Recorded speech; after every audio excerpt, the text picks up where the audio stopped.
आपने अनेकों विश्व कल्याण यात्राएं की। जुलाई 1973 को इंग्लैंड के बर्मिंघम शहर में मानव मात्र को उपदेश देते हुए आपने फरमाया, ਅਸੀਂ ਦੁਨੀਆ ਦੇ ਦਿਖਲਾਵੇ ਵਾਸਤੇ बड़े बड़े पाठ रखाते हाँ, बड़े बड़े पुण्य करते हाँ, बड़े बड़े दान करते हाँ, और इसी तरह अनेकों किस्म के कर्म दूसरे ਨੂੰ दिखलाण वास्ते सवेरे उठना, इशनान करना, 5-10 आदमियों ਨੂੰ सुनाना, ये अभिमान पैदा करने वाली गल्लां हैं। भावें सानू कोई लगाओ प्रेम नहीं होंदा, लेकिन सिर्फ अपनी शोभा कायम करने वास्ते कि 4 आदमी मैनू भगत कहणगे, 4 आदमियों के ध्यान विच मेरी जिहड़ी है बड़ी प्रशंसा होएगी, तो इस करके असी ऐसे कर्म करते हाँ। ऐसे कर्मां नाल साडा छुटकारा हो जाएगा, सानू कुछ लाभ मिलेगा। ये कुछ भी नहीं मिलने वाला कि जितने धर्म कर्म जिहड़े करने हाँ, ये तो एक जगात विच ही साडे कोलों वसूल कर लए जाणगे। जिस तरह कोई चीज़ां असी खरीदते हाँ तो उस उत्ते कस्टम लगता है, जो या मसूल चुंगी लगती है, तो मसूल चुंगी विच ही वो चीज़ जिहड़ी है वो सारी लै ली जाए तो उस चीज़ का मुल ही कोई नहीं पिया करता। जिस तरह कोई चीज़ असी 10 रुपए की लै गए तो 15 रुपए अगे उसकी मसूल चुंगी लगती है, तो असी उसके हवाले ही कर देंगे हाँ कि तू 10 रुपए की चीज़ ही तू कोल रख लै, असी चुंगी देना ही नहीं चाहते, चुंगी असी दे ही नहीं सकते। इसी तरह जेडे असी कर्म कांड कमाते हाँ, ये असी ये समझते हाँ कि साडे आने वाले समय सानू ये कर्म कांड, ये धर्म जेडे हैं साडे काम आउणगे, ये सानू वड्डा भुलेखा लगा होया है। ये संसार विच भी साडी सहायता नहीं करने वाले, इस संसार विच भी कि साडा साथ देने वाले कर्म कांड नहीं होंदे। केवल सतगुरु की बख्शिश और रहमत, इस पार ब्रह्म परमात्मा का नाम और परमात्मा नू जानना ही सब तो वड्डा साडा सहारा बन सकता है। ये कर्म कांड साडा सहारा नहीं बन सकते, भावें असी कितनियां जुगतियां नाल, कितनियां जोधड़ियां नाल ये कर्म कांड पे करिए। आज दुनिया उन्हां कर्मा कांडा विच ही पई हुई है। आज हर एक इंसान जिहड़ा है ये भगती समझदा है कि असी वो उन्हां गुरमुखां दीयां बाणियां असी बड़ी सुरां नाल पढ़दे हाँ, बड़े तालां नाल पढ़दे हाँ, बड़े अखंड पाठ रखांदे हाँ, बड़े होर इसे तरह के जग लगाते हाँ, तो बड़े गुरु साहब साढ़े ते इन्हां कामां ते खुश हो जाएंगे और सानू साडा ये लोक भी सुखाला हो जाएगा और लोक भी सुहेला हो जाएगा। लेकिन इस तरह कोई भी ऐसे गुरु साहब की कोई प्रेरणा नहीं, गुरु साहब ने कोई ऐसी सानू प्रेरणा नहीं दी। इको प्रेरणा दी है कि अपने अकाल पुरख परमात्मा नू जान के इस दे प्रति अपनी श्रद्धा और प्रेम बढ़ाओ, अपना निर्माण हो के अपना जीवन कायम करो, किसी अगे अभिमान नहीं करना, अहंकार नहीं करना, हर एक नू दे सामने अपने आप नू दास जाहिर करो। लेकिन असी थोड़े थोड़े काम करके कितने अभिमान पैदा अपने अंदर कर लेंदे हाँ, तो इसकी सानू कद कुछ इस दे मुतलक कुछ सानू शाबाश मिलेगी या कुछ ऐसी कोई चीज़ सानू प्राप्त होएगी। ये तो सब चीज़ां जड़ियां हैं ये कोई खास महत्ता रखने वालियां नहीं। असी ऐसे पार ब्रह्म परमात्मा दे उत्ते अपना सानू भरोसा होवे, यकीन होवे कि करता सब कुछ कर रहा है, दुनिया की सब समग्री नू ये चला रहा है, प्रकृति इसे दे हुक्म में चल रही है। ये साडे अंदर ऐसी भावना होनी चाहिए है, ऐसा ध्यान होना चाहिए है। असी किसी वेले इसके भरोसे तो परे ना जाइए, हर वक्त सानू असी बैठिए तद भी इसके भरोसे विच, असी टुरीए तो इसके भरोसे विच, जे असी कुछ संसार के पदार्थ प्राप्त होन, सानू खाना मिले पहनना मिले तो इसका भरोसा साडे उत्ते कायम रहे। किसी गल की कभी भी गैर भरोसे वाली भावना साडे अंदरों ना निकले। गुरमुख महापुरुष का जीवन यही होंदा है कि वो अपने आप नू इस अकाल पुरख दे अर्पण कर देंदा है। वो उसनू खाण वास्ते पदार्थ मिलते हैं तो कहता है दातार तेरी मेहर नाल कि बड़े सोहने सोहने पदार्थ खाण वास्ते मिले हैं, पहनण वास्ते चीज़ां मिलदियां हैं तो कहता है कि बड़ी सोहनियां चीज़ां बस्तर तेरी कृपा द्वारा पहनण वास्ते मिले हैं। और इसी तरह हर एक जो चीज़ां हर एक सुख जो इसनू प्राप्त होंदे हैं भगत नू वही दातार की देन मनता है। तो संसार दे लोग ਉਹ ਕਹਿੰਦੇ ਹਨ ਕਿ ਅਸੀਂ ਆਪਣੀ ਕਮਾਈ ਕੀਤੀ ਹੈ ਤੇ ਖਾਧਾ ਹੈ, ਅਸੀਂ ਫਲਾਣਾ ਕੰਮ ਕੀਤਾ ਹੈ ਤੇ ਸਾਨੂੰ ਇਤਨੇ ਪਾਉਂਡ ਬਚ ਗਏ ਹਨ, ਫਲਾਣਾ ਕੰਮ ਕੀਤਾ ਹੈ, ਫਲਾਣੀ ਚਲਾਕੀ ਕੀਤੀ ਹੈ, ਫਲਾਣੀ ਹੁਸ਼ਿਆਰੀ ਨਾਲ ਅਸੀਂ ਇਤਨਾ ਧਨ ਫਲ ਪ੍ਰਾਪਤ ਕੀਤਾ ਹੈ, ਇਤਨੀ ਸ਼ੋਭਾ ਮਿਲੀ ਹੈ ਜਾਂ ਇਤਨੀ ਲੀਡਰੀ ਸਾਨੂੰ ਪ੍ਰਾਪਤ ਹੋ ਗਈ ਹੈ। ਉਹ ਹਰ ਕੰਮ ਵਿੱਚ ਆਪਣੀ ਚਤਰਾਈ ਦੱਸਦੇ ਹਨ, ਲੇਕਿਨ ਭਗਤ ਨਿਰਮਾਣਤਾ ਦੱਸਦਾ ਹੈ, ਉਹ ਇਹ ਕਹਿੰਦਾ ਹੈ ਕਿ ਇਹ ਸਭ ਅਕਾਲ ਪੁਰਖ ਦੀ ਦੇਣ ਹੈ। ਜਿਹੜਾ ਗੁਰੂ ਦਾ ਬਚਨ ਕਮਾਉਂਦਾ ਹੈ, ਗੁਰੂ ਦੀ ਆਵਾਜ਼ ਨੂੰ ਮੰਨਦਾ ਹੈ, ਆਪਣੇ ਜੀਵਨ ਵਿੱਚ ਵਸਾਉਂਦਾ ਹੈ, ਤੇ ਉਹ ਹੀ ਗੁਰੂ ਦੀ ਕਿਰਪਾ ਦੁਆਰਾ ਉਹ ਪਾਰ ਉਤਾਰਾ ਉਸਦਾ ਹੁੰਦਾ ਹੈ। ਹੋਰ ਕਿਸੇ ਤਰੀਕੇ ਨਾਲ ਪਾਰ ਉਤਾਰਾ ਨਹੀਂ ਦੱਸਿਆ ਹੋਇਆ। ਕੋਈ ਵੀ ਹੋਰ ਯਤਨ ਹੁੰਦੇ ਤੇ ਅਵਸ਼ ਲਿਖ ਦਿੰਦੇ ਕਿ ਪਾਠਾਂ ਨਾਲ, ਪੁੰਨਾਂ ਨਾਲ, ਹੋਰ ਕਰਮਾਂ ਨਾਲ, ਤੀਰਥ ਯਾਤਰਾ ਨਾਲ ਤੁਹਾਡਾ ਪਾਰ ਉਤਾਰਾ ਹੋ ਜਾਏਗਾ। ਐਸੀ ਕੋਈ ਭਾਵਨਾ ਨਹੀਂ ਦੱਸੀ। ਇੱਕੋ ਹੀ ਭਾਵਨਾ ਦੱਸੀ ਹੈ ਕਿ ਗੁਰੂ ਦੇ ਉਪਦੇਸ਼ ਨੂੰ ਅਸੀਂ ਮਨ ਵਿੱਚ ਵਸਾਉਣਾ ਹੈ, ਗੁਰੂ ਦੇ ਇਸ ਗਿਆਨ ਨੂੰ ਮਨ ਵਿੱਚ ਵਸਾਉਣਾ ਹੈ, ਗੁਰੂ ਦੇ ਗਿਆਨ ਉੱਤੇ ਸਾਡਾ ਭਰੋਸਾ ਹੋਣਾ ਹੈ। ਇਸ ਅਕਾਲ ਪੁਰਖ ਦਾ ਪਿਆਰ ਅਸੀਂ ਹਰ ਵਕਤ ਆਪਣੇ ਹਿਰਦੇ 'ਚ ਰੱਖਣਾ ਹੈ। ਇਸੇ ਨਾਲ ਸਾਡਾ ਇਹ ਲੋਕ ਵੀ ਸੁਖੀ ਹੋ ਸਕਦਾ ਹੈ ਤੇ ਪਰਲੋਕ ਵੀ ਸੁਹੇਲਾ ਹੋ ਸਕਦਾ ਹੈ। ਅਸੀਂ ਸੰਸਾਰ ਦੀ ਬੋਝਲ ਤੋਂ ਪਾਰ ਹੋ ਸਕਦੇ ਹਾਂ। ਜਿਤਨੇ ਕਰਮ ਕਾਂਡ ਹਨ ਇਹ ਅਭਿਮਾਨ ਹੀ ਪੈਦਾ ਕਰਦੇ ਹਨ। ਤੇ ਇਹ ਤੀਰਥਾਂ ਤੇ ਇਸ਼ਨਾਨ ਨਾਲ ਸਾਡੇ ਸਰੀਰ ਦੀ ਮੈਲ ਤੇ ਭਾਵੇਂ ਲੈ ਜਾਏ, ਲੇਕਿਨ ਸਾਡੇ ਮਨ ਦੀ ਮੈਲ ਕਦੀ ਨਹੀਂ ਲੈ ਸਕਦੀ।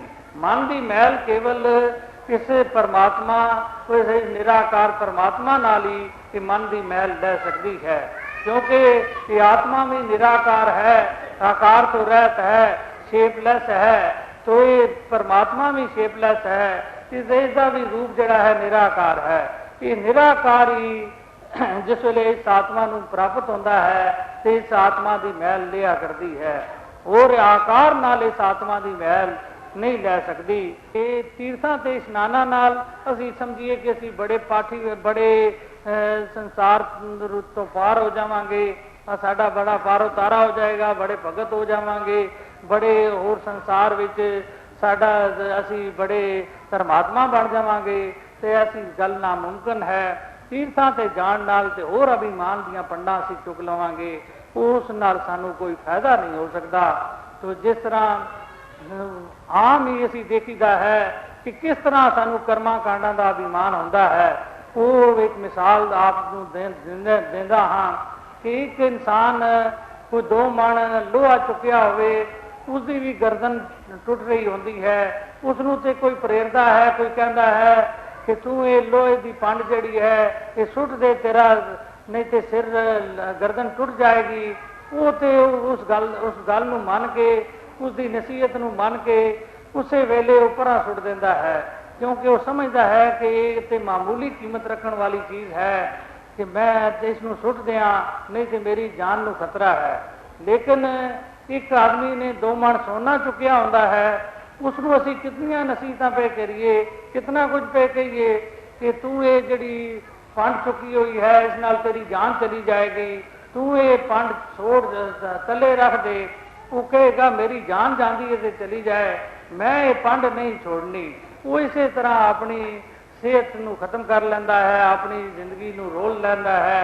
लेकिन वो सोने की जिहड़ी पंड समझी हुंदी है कि महान कीमती है, बड़ी कीमती है, उसनूं सुटना विच गुरेज करता है। इसे तरह असीं जिन्हां चीज़ां नूं, जिन्हां कर्मां कांडां नूं बड़ा असीं धर्म अपने मन में समझिया होया है, उन्हां नूं असीं जिस वेले सानूं कोई छोड़न वास्ते कहे कि इन्हां कर्मां कांडां विच कुछ नहीं पिया होया, ते असीं सुटण विच बड़े ही बड़ा महसूस करते हाँ और बड़े दुख महसूस होता है, बड़ी असी उसकी विरोधता करते हैं कि सानू एक कर्म कांड क्यों छुटांदा है।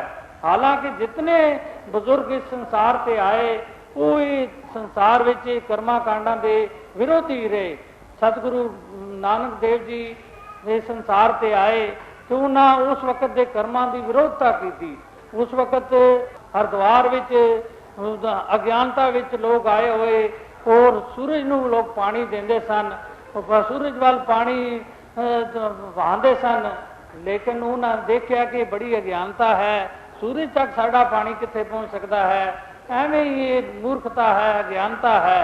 उन्होंने जानबूझ के उसके उल्टे पासे पानी वहाना शुरू कर दिता ताकि मेरी विरोधता होवे, ताकि इन्हों सोची आवे कि असीं जिहड़ा कर्म कर रहे हैं वो गलत है। ਉਹ ਦੂਸਰੇ ਪਾਸੇ ਜਿਸ ਵੇਲੇ ਪਾਣੀ ਉਹਨਾਂ शुरू किया छिड़कना तो उस वक्त के पांडे बड़े विरोधी हो गए, बड़ा अखां लाल करके उन्होंने कोल आ गए और कहन लगे कि तू बड़ा ही गलत काम कर रहा है, तू मर्यादा तो उल्ट काम कर रहा है।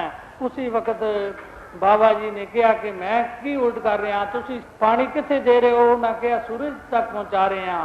वो बाबा जी ने कहा कि मैं तो अपनी खेती तक पानी पहुँचा रहा हाँ। मैं उन्हें कहा कि खेती थोड़ी कितनी दूर है? उन्हें दसिया तकरीबन 300-400 मील दूर है। तो बाबा जी ने सवाल किया थोड़ा सूरज कितना दूर है? उन्हें कहा करोड़ा मील दूर है। तो करोड़ा मील दूर सूरज तक थोड़ा पानी पहुँच सकता है, तो मेरा 400 मील दूर खेती तक नहीं पहुँच सकता। तो इस गल से उन्होंने इस गल की सोझी आई कि असी जो कुछ भी कर्म कर रहे हैं ये अज्ञानता है, ये मूर्खता है। तो इस गल विच आके उन्होंने बाबा नानक कोलों ज्ञान हासिल किया और ये लोक भी सुखी किया पर लोक भी सुहेला किया। इसी तरह कर्म कांड दे कभी भी महापुरुष रबी लोग कभी हामी नहीं होया करते, उसकी विरोधता अवश्य करते हैं, क्योंकि गलत कर्म कांड होया करते हैं। गलत कर्म कांड जिहड़े हैं वो कभी भी गुरमुख के सामने वो सही रस्ता नहीं होया करते। साध संगत विच जो इस हरि दे दी प्राप्ति करके दे गुण गांदा है वो ही सही मायने विच उसदा मन भी निर्मल है, मत भी पाक है, वो सही मायने विच निर्मल हो सकता है, मैल तो रहत हो सकता है। ते जेड़ा साध संगत विच नहीं आउंदा, साधु की कृपा ग्रहण नहीं करता, वो कभी भी पाक नहीं हो सकता। ये परमात्मा की प्राप्ति नहीं असी कितने ग्रंथां दे ज्ञाते भी हो जाइए, कितने पाठी हो जाइए, कितने पुन्नी हो जाइए, साडा कुछ नहीं बन सकता। जेड़े गुरमुख होंदे हन, जेड़े साध संगत के प्रेमी होंदे हन, वो साध संगत विचों ही ये आनंद और सुख, ये नाम, ये परमात्मा पा लैंदे हन। जेड़ा उन्हां इस लोक विच भी सहायता करने वाला हुंदा है ते परलोक विच भी सहायता करने वाला हुंदा है। ये गुरमुखां दी संगत नाल ही प्राप्त हुंदा है। जेड़ा उपदेश हुंदा है इस उत्ते किसी दी मनापली नहीं होंदी, किसी की बंदिश नहीं होंदी, किसी का ये नहीं होंदा कि असी वारस हाँ दूसरे वारस नहीं बन सकते। इस विच चारे वर्ण, चारे आश्रम, चारे जो भी दुनिया के मजहब, जो भी दुनिया दी जातां, जो मुल्क हैं, वो सारे इसनूं अपना सकते हैं। और जो ज्ञान देण वाला हुंदा है वो भी सारियां दा साझा हुंदा है, वो किसी एक दा नहीं हुंदा। उस वास्ते कोई भी बुरा नहीं हुंदा, कोई किसी वास्ते बुराई नहीं हुंदी उसके दिमाग विच। वो सारियां वास्ते साझा हुंदा है, उसका उपदेश सारियां वास्ते साझा हुंदा है।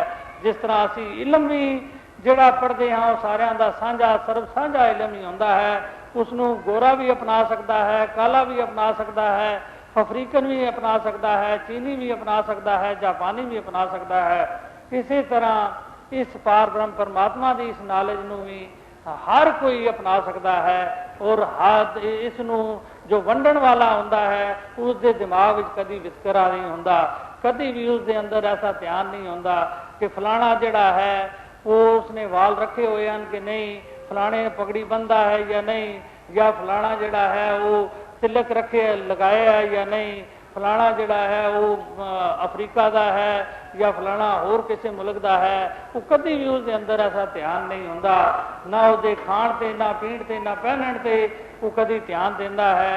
जो कुछ भी खांदा पींदा करता है वो उसके नाल तिलक रखता है।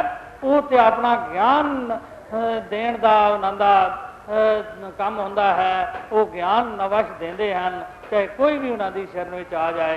तो आप महापुरुष धन हो जिन्हों ने सही मायने विच इत्थे जीण की जाच सीख ली है। संसार से भी लोग जिहड़े हन सही रूप विच अज खुशियां मना रहे हैं, सही रूप विच बाल बच्चे विच रहिंदे होए खांदे पींदे हसदे खेडदे, तो इन्हां दी भगती भी संपूर्ण हो रही है और बाद का समा भी इन्हां दे वास्ते सुहावना ही नज़र आ रहा है। तो ये भगत हैं जो ऐसी आवाज़ दे सकते हैं।